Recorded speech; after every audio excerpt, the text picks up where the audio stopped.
Schwab Advisor Services is proud to support the RIA Edge podcast and equally proud to support independent financial advisors like you.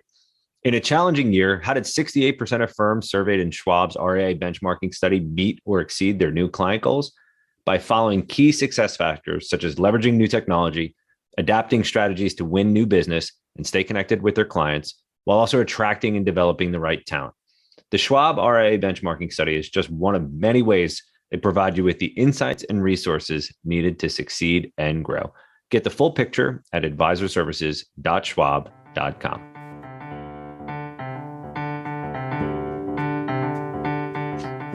Hello and welcome to RIA Edge. This is Mark Bruno, Managing Director of the Wealth Management Group at Informa Connect, and we are extremely excited for today's episode of the RIA Edge podcast with Doug Regan, the founding partner and co-chairman of Cressit. Doug, thank you so much for being here today. I appreciate it.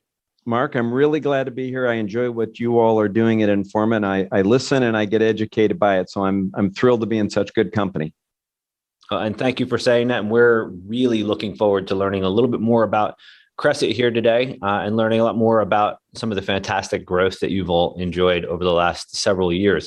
Admittedly, I've known a bit about Cressit from a distance, but haven't had the opportunity to talk with you and get an up close and personal view at really what's been driving success for Cressit. So here on the RIA Edge podcast, we talk about all different types of growth. We talk about growth through M&A. We talk about organic growth, and I know that you've enjoyed growth as a result of both. So I'm very much looking forward to a dynamic discussion here today. But before we get into some of the specifics around your growth, your success, and your growth strategy, Doug, I think it'd be really helpful if you could just start by giving us a brief background on the history and formation of Cressit and some of the areas that you're focused on over there. I'd be happy to. It's one of my favorite things to talk about, Mark. So thanks for the open invitation to do that. Cressit is coming up on its 5th anniversary. And it is impossible to understand the special dynamics of Cressit without understanding the founding impetus of the firm. And that really comes from my 2 co-founders, Avi Stein and Eric Becker. They both come to the wealth management industry through divergent paths, through primarily the private equity world. So they had a germ of an idea roughly 6 years ago, and that was to do what other people had started to do, which was to roll up RIAs and create a conglomeration and then ultimately exit. That's what private equity people do, right? So we started having conversations about 5.5, 6 years ago, and the idea started to germinate that we could create a wealth management firm that's dedicated to all the wonderful things that wealth management firms and RIAs do, which is provide unique opportunities for clients to work with the RIA to serve as an independent counselor, all the reasons people get into the RIA industry, and provide our clients with access to institutional quality, self-sourced, self-vetted, and monitored private equity investments, real estate investments, and opportunities for investments into private equity secondaries funds. So when you think about Cressit, it's really important to think of the 2 sides of the house, the private investment opportunity that comes organically through our partners in what we call Cressit Partners, and then traditional wealth management space, the RIA, Cressit Asset Management. Perfect. Thank you. It sets the table for the remainder of our discussion. We can talk about the different types of growth that you've had in both of those businesses. And I do think it would be important to start maybe just by looking at the M&A side of things first, before we get into some of the growth that you've had organically and some of the success you've had on the marketing side.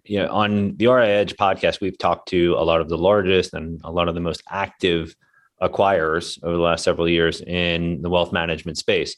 I'm familiar with Cressit because I've seen some of the announcement of the deals that you've done over the last several years. But while you're a large firm, while you've grown, you seem to be very, very selective when it comes to mergers and acquisition activity. So with that, can you maybe just talk about the role that Cressit plays in the RIA M&A ecosystem, if you will, and more specifically, what problem you solve for a potential seller? Absolutely. So when Cressit formed roughly 5 years ago, we thought we would have 3 opportunities or 3 channels for growth. The first channel would be to find high quality advisors who, once they got onto this platform, would ply their trades, ply their expertise, and create an organic book of business over time. And that's proven to be incredibly successful. So as a firm right now, Mark, we're at $23 billion in assets under management. And our first advisors came over primarily from private banks. And 5 years ago, that was not as popular as it is today for two reasons. One is private bankers weren't as willing to make the switch from a traditional big bank into an independent channel, number one. And number two, there just weren't as many opportunities. And the RIAs didn't have the patience to grow a book of business with these private bankers. So we came in with the premise that if we get really good athletes, put them onto this platform with the differentiated investment offering, we will see growth. And that's happened. The second is through the acquisition of teams being defined as 2, 3, 4, up to 5 people who have collected together and are either at an RIA, at a brokerage house, or at a big bank, and bring them in as teams. And we've been very successful at that as well. The third was thoughtful combinations with other RIAs. And I'm careful to use those words, thoughtful combinations. This is not a Pac-Man strategy. This is not a grow at any cost strategy through acquisition. This is finding culturally compatible firms that are interested in understanding how Cressit presents itself to our prospect base and our clients, and they bring something to the party for us. So it has to be a win-win situation when we combine with other RIAs, and we've been fortunate over the years to find 5 that we have done. So when you look at the inorganic growth at Cressit, we've done roughly 1 combination every year we've been in business, and that's a cadence we're comfortable with.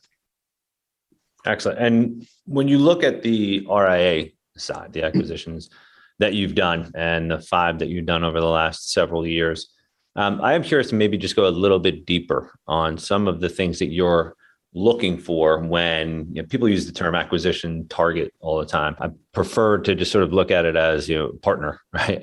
What is the ideal partner for Cressit? And that doesn't have to be in terms of size, right? But maybe their focus, their culture, some of the things that you don't necessarily see when you're just getting a SIM, right, from an investment bank. So what are some of those things that you're looking for, and what's the profile of an ideal opportunity for you? Well, getting back to your question, what problem are we solving for? I'm not sure we're solving for any problems, because we're not interested in acquiring problems. When we have conversations with other RIA opportunities, we're really talking about what opportunities are out there. How can we make the sum of our parts better than what they are independently? So what we'll look at is opportunities. And on one of your recent podcasts, Matt Cooper had a great line: no jerks, no jerks, no jerks. And it's really important to, when we find people that we are interested in doing business with, that they are culturally aligned with us, and frankly, we with them, because they're bringing their unique ethos to what we're doing here at Cressit. So they bring legacy, they bring traditions, they bring a culture, and we have to make sure that we're compatible. So I will tell you that when we are looking at a potential combination with another RIA, first is that there is cultural compatibility. These are people we like, these are people we respect, and these are people we feel we can learn from, and then we can bring something to them as they evolve their firm within Cressit as we join together. So first is compatibility. We don't have strenuous growth targets, and growth means different things to different people. The shorthand in our industry is AUM, but it could be revenue, it could be share of wallet, it could be geographic representation. So there are lots of ways to look at growth, but we don't have strong channels that we're focused on relative to growth. Our premise is you find good people, you give them a differentiated opportunity to go to market, and they will be successful. So that being said, what you'll find is the combinations that we've had in the past. That we've had several that have been in the roughly $500 million range, and then we've had 2 that have crested over $2 billion in each. So we find that we play pretty well in that space and we resonate well in that area. Excellent. And I'm curious, when I think of Cressit, and I think of some of the deals that you've been involved in, I can go back to September of last year when you announced the merger with Berman Capital Advisors, large firm.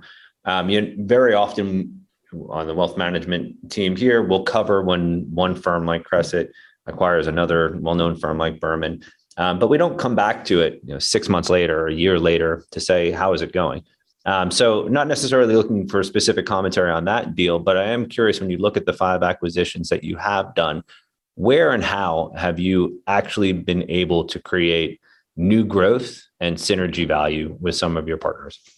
Well, one is just by having great new partners. We learn a lot from each time we've combined with somebody. And this is something I think could probably merit some further discussion, Mark, is we've had people come into the firm and take on roles that have a national scope. So when you're talking about Cressit, you're now talking about a firm that has 12 locations geographically in every time zone in the country. So you immediately, through a combination, have an opportunity for people inside that RIA to have a differentiated career experience trajectory. So that's really important. But when you look at, for Berman, as a great example, Justin Berman, an eminently respected advisor and comes with an illustrious career, he and his colleagues built a remarkable firm in Atlanta. We liked Atlanta because we had a team that came to us from a big bank and started a very productive business for us about a year and a half before the acquisition. And we already had a base there. We liked the market. We loved the people we were doing business with. And then when the opportunity for Berman came, A, it was great people.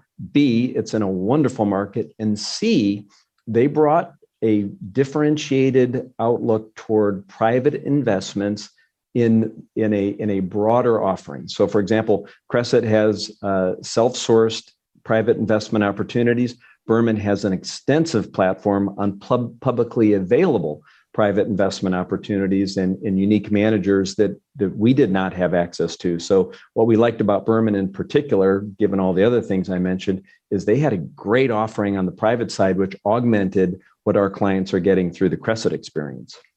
And it's funny, you mentioned Atlanta. We were just there last week hosting an RIA Edge workshop, valuation and M&A workshop. And I won't get into the weeds, right? But we did have an investment banker who did a presentation, showed a heat map of where there is the most interest in the country right now. And that Southeast region is definitely one that is at the top of the list for many, many buyers. So I can certainly understand and appreciate why you wanted to continue to expand there. Just to pick up on one point that you made, though, around talent, I'd love to spend a minute and understand what role talent acquisition plays in your broader mergers and acquisition strategy. Often we think of M&A as a growth strategy, but it seems like the competition for talent right now is as tight as it's ever been. So curious, what role does talent acquisition play in your broader M&A approach? It's huge. Again, it all gets down to people. And in the belief that if you get the right people doing the right things on the right platform, you will be successful and you will grow in multi-channels. And that's proved to be accurate in the 5 combinations we've had. But the cool thing about talent, Mark, is sometimes you get talent coming into the firm that you didn't realize you needed. And it's not until they come in with a different perspective, and you have to be open-minded. And here's where we've used the word growth a lot. And as what you're doing in these podcasts, you focus on growth. My co-founder, Eric Becker, has a great paradigm that he is continually talking about here at Cresset, is you can either have a growth mindset or a fixed mindset. A fixed mindset is a mental proclivity to keep doing what you've always done, the way you've always done it, and you are fixed on that process. And coming from 33 years in big banks, I'll tell you there's more fixed thinking there than what I've experienced in the RIA industry. The other mindset is a growth mindset.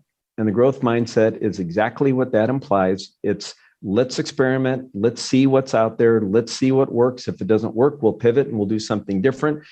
Even if we quotes fail, we will have succeeded because we've gotten better and smarter. And if an RIA has that ethos embedded in it, like I believe we do at Cressit, you are going to find some really interesting opportunities for people. So on the talent side, what happens is talent emerges. And we bring in new partners, and what we'll find is a partner comes in who has a particular expertise, figure in wealth planning or in billing or in reporting, where we didn't realize we needed that much help. And because we have a growth mindset and because we're open to experimentation, bringing a new person in and giving a position of leadership has proved transformational for us in many areas of our business. Can I also ask just around development and retention of talent too? What I find very interesting is obviously the acquisition of talent is playing a bigger role for a lot of companies in the way they're thinking about M&A. But it's funny because you will see often if an individual founder sells his or her firm, typically the owner will exit within a year to say 3 years. And that opens up in many cases some opportunities for G2, but at the same time, maybe it's a completely different firm than the one that G2 has worked at previously, right? It's a huge change when you see that change in the very, very top level. So how are you approaching that? And how are you also thinking about developing G2 post-close? Yeah, and this is where I'll give a tip of the cap to the firms that we've combined with. It takes a great deal of self-possession and confidence to build up a firm, create the scale and the stature and the notoriety that these firms have achieved, and then say, I'm going to sell, combine, merge, partner with a new firm, and I'm going to create manifold opportunities for the people who worked in my firm in this new firm, number one. And number two is, I'm going to explore what I can do next in my career. So, for example, Justin Berman is here. He's productive. He's helpful. He's working with clients. He's acquiring new clients. And he has come onto this platform now with a wider footprint. And the same issue with David Karp, with Pagnato Karp. David is an incredibly productive advisor. He's now doing the things that he loves to do, freed up from some of the things that he didn't like to do.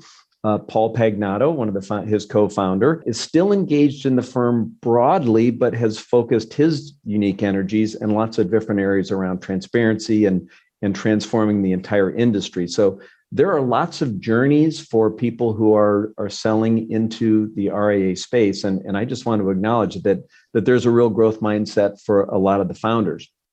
When it comes to talent acquisition, I wouldn't say we necessarily go out and try to find a person who is going to fit a particular puzzle piece.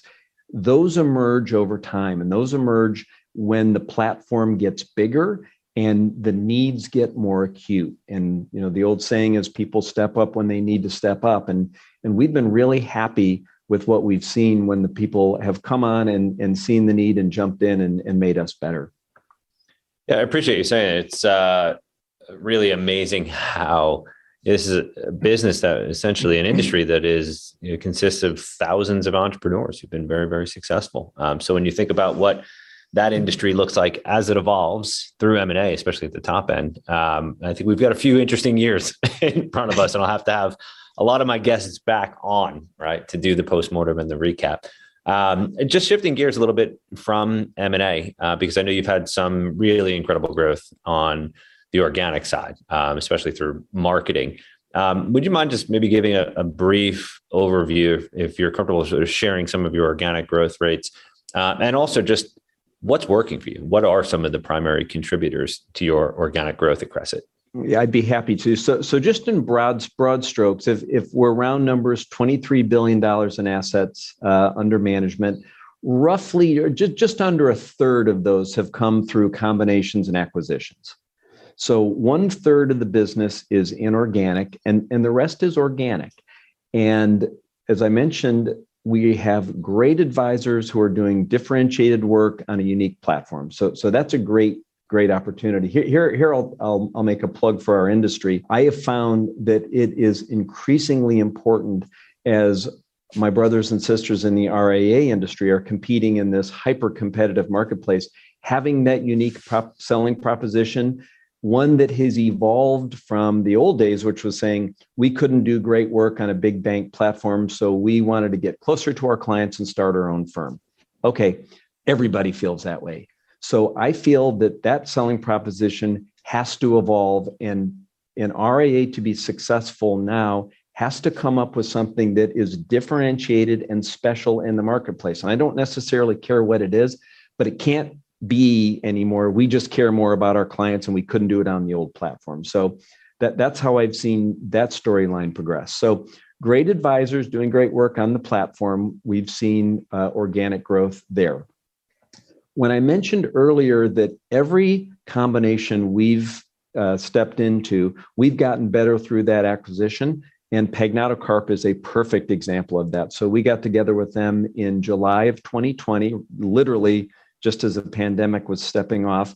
And Pagnato Carp had done remarkable work in generating digital leads and using search engine optimization in a way that maximized opportunities to create conversations that generated online. And we were intrigued by that.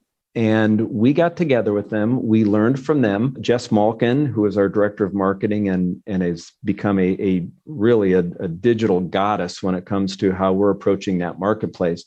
And what we've done now is we have taken what we learned from Pagnato Carp. We have gotten better and refined it.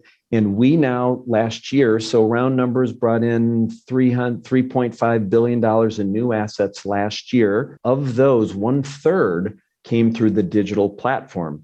And when I talk about the digital platform, I mean, we are talking serious wealth. In some cases, we're talking centimillionaire wealth that we have never met in person. And we are creating an opportunity to do business with these people that generate online. I was skeptical. I thought that this was going to be a COVID phenomenon where people had the time to sit in front of their computer and play with their own finances. And it's turned out to have legs and legs in a material way for us.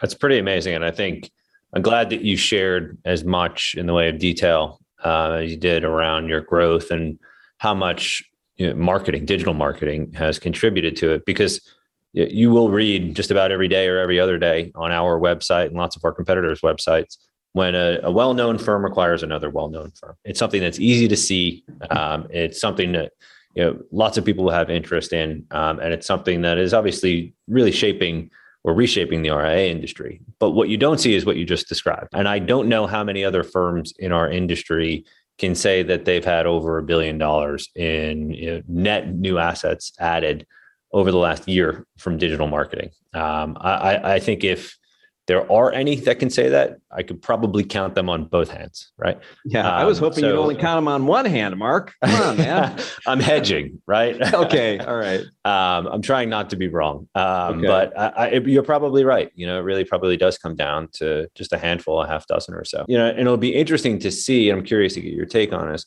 what sticks, right? As we emerge and we go from, pandemic to endemic, as everybody likes to say these days, what are some of sort of the digital marketing tactics that you take with you, throughout 2022 and beyond?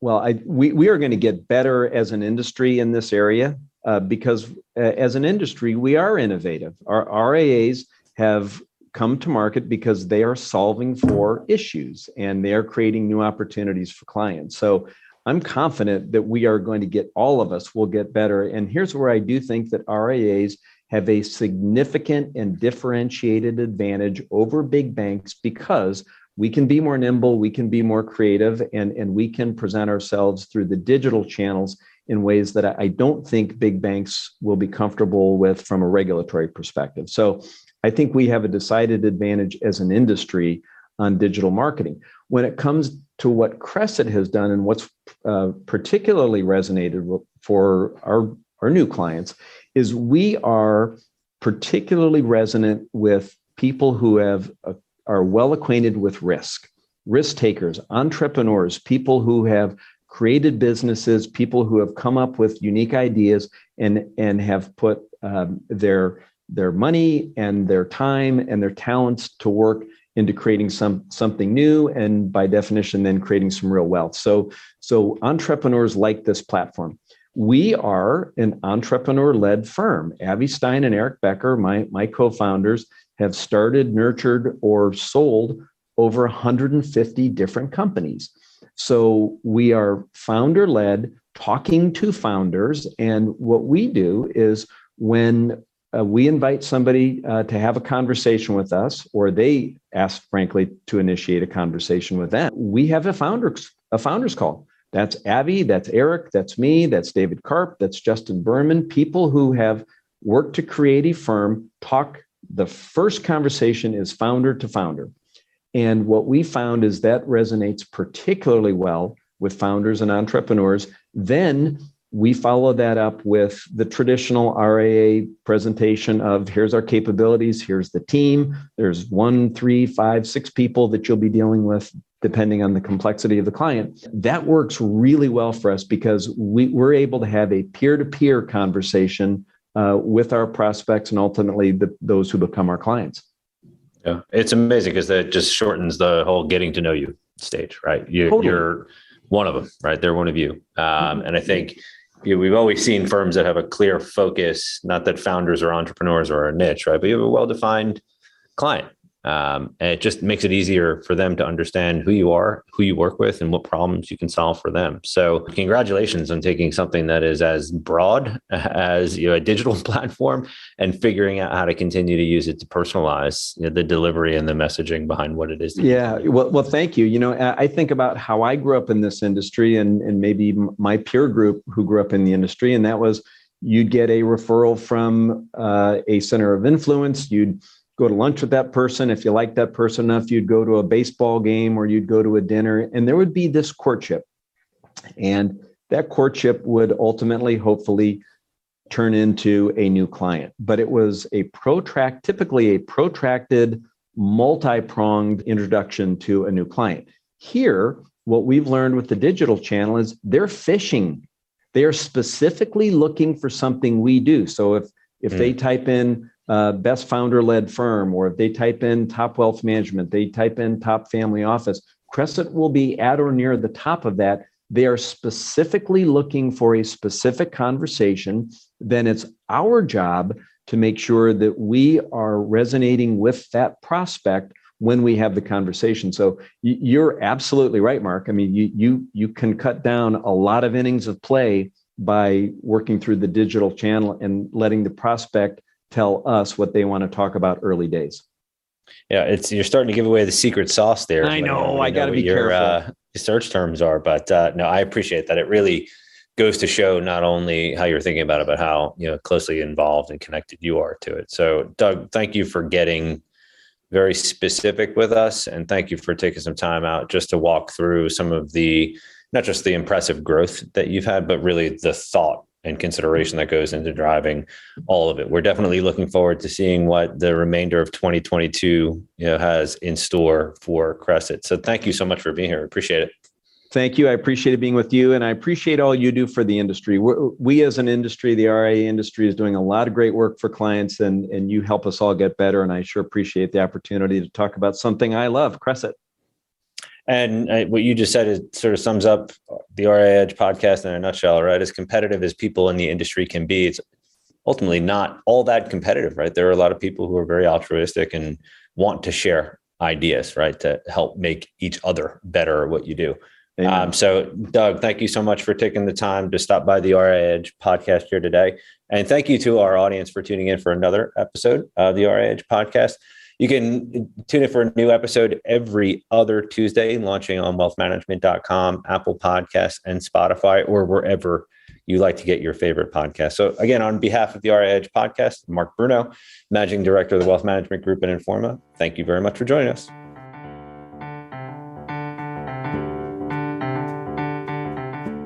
Schwab Advisor Services is proud to support the RIA Edge podcast and equally proud to support independent financial advisors like you.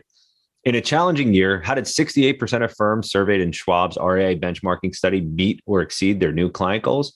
By following key success factors such as leveraging new technology, adapting strategies to win new business and stay connected with their clients, while also attracting and developing the right talent. The Schwab RIA benchmarking study is just one of many ways They provide you with the insights and resources needed to succeed and grow. Get the full picture at advisorservices.schwab.com.